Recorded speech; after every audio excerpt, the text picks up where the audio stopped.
What is going on, everyone? I hope all of you are doing well. Welcome to the Halloween Horror 4. This is day one. You guys are going to have to bear with me as I am dealing with allergies, so my voice is getting a little raspy. You know, the weather change is pretty much messing with me, but for day one, I decided to go the Alfred Hitchcock way, and I watched the classic. Now, I have only let me rephrase that before I get tongue twisted.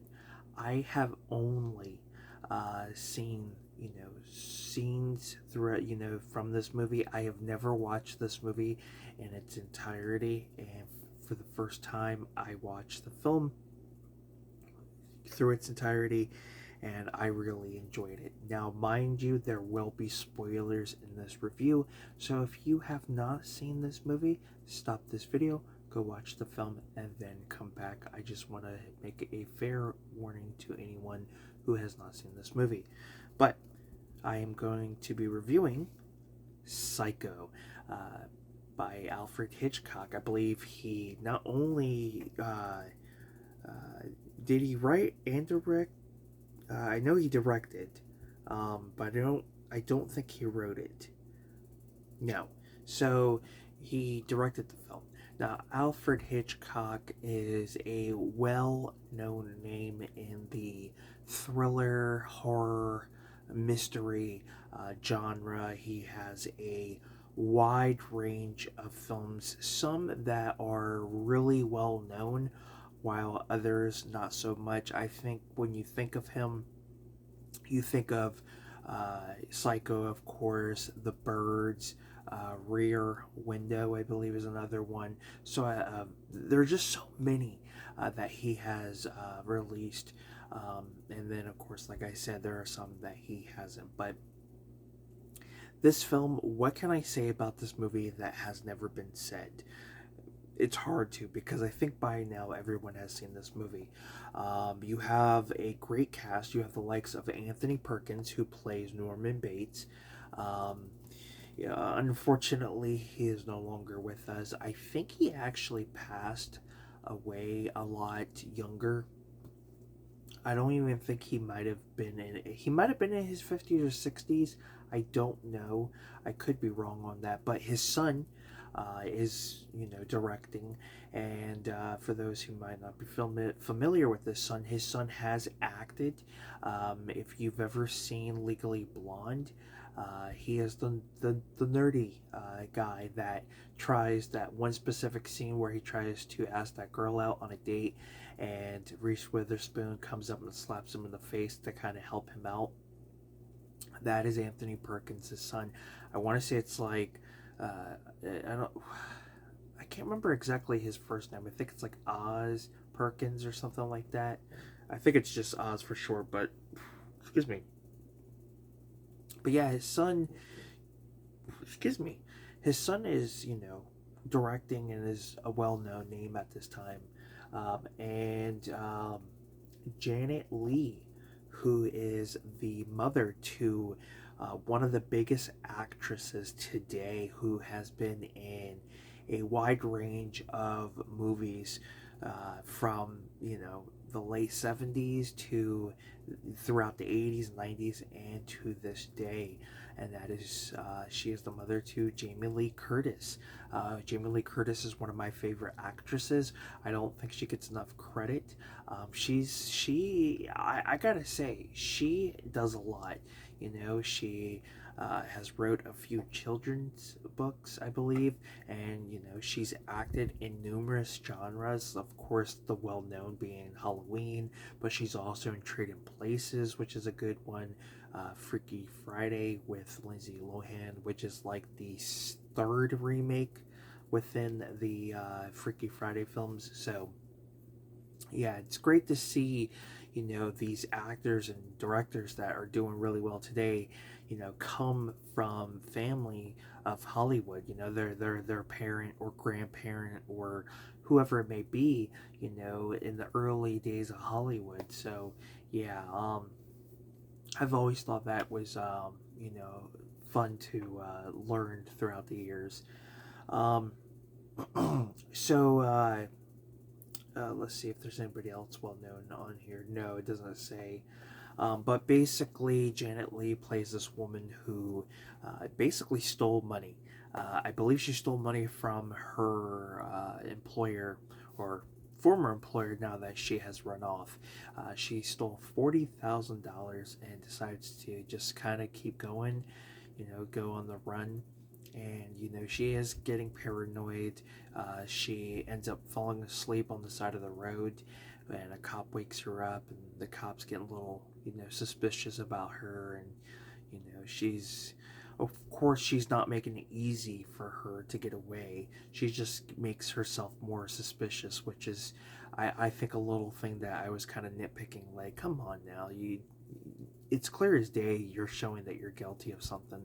And then, of course, the cop, following her and into town. So yeah, I thought that was pretty interesting and ridiculous at the same time. I like the whole atmosphere. I mean, this takes place in like the 50s, so maybe the 40s or 50s, somewhere around there. So just seeing the cars and the gas stations and the dealerships, I mean, it's pretty cool. The gas stations, just like, it's a great time period. It really is. I always thought that was pretty cool. And the fact that, at that time there were no cell phones, there was no internet, and things were cheap. I mean, there's one specific scene where she goes in to trade her car and get a new one, and the trade in and then the cash she pays, or she trades in her car and then she only owes 750. So it's like, man, what would I do with a brand new car off the lot for 750? Um, so yeah, I thought that was pretty interesting. But yeah, she's basically on the run after stealing this money. It leads her to the Bates Motel where she meets Norman. Norman just seems to be this just normal individual who owns the motel, and of course, he has this weird relationship with his mother. I wouldn't say weird, but like, this more stressful and more what's the term I'm looking for? I can't remember exactly, but him and his mother tend to argue. There's this tension between the two, and well, she eventually gets killed with the iconic shower scene, and of course the iconic score that we all know. Excuse me. And I will say I was not expecting her to be killed off so soon. That was like my only thing where I was just like, wait, what? Like, I was expecting this character to be more in the film, but that wasn't the case. And then, of course, we have a private eye detective, type of individual who's looking to, you know, looking into her whereabouts, after discovering that she has stolen money. And of course, we meet the sister who's looking for her, who was actually supposed to meet with her and, visit the boyfriend. It's just one thing after another where things start to really, they start to question things. Things seem out of place, and then of course they start to, put everything together that it's possible that Norman is behind everything, and basically that's what it is. And then of course, the twist of, we find out that Norman's mother's been dead for many many years, and it's actually Norman who has been dressing up as his mother and dealing with these split personalities of some sort. um, but yeah, it definitely has its creepy moments. Anthony Perkins' performance in this, I think, is really, really good. Just the way he acts from, you know, going to that, being that nice, normal, kind person, to where, like, it just, in mid sentence, you could tell he's, got that psychotic, you know, blank look. So yeah, Anthony Perkins did one hell of a job. Of course, Janet Leigh is fantastic, and I think everybody in this film, I thought, did a really good job. And this Blu-ray into a 4K player and TV looked really good, grainy, but I feel like it gave the film a better experience. Of course, it's a black and white, like a lot of films during that time period, and yeah, I thought it was really good.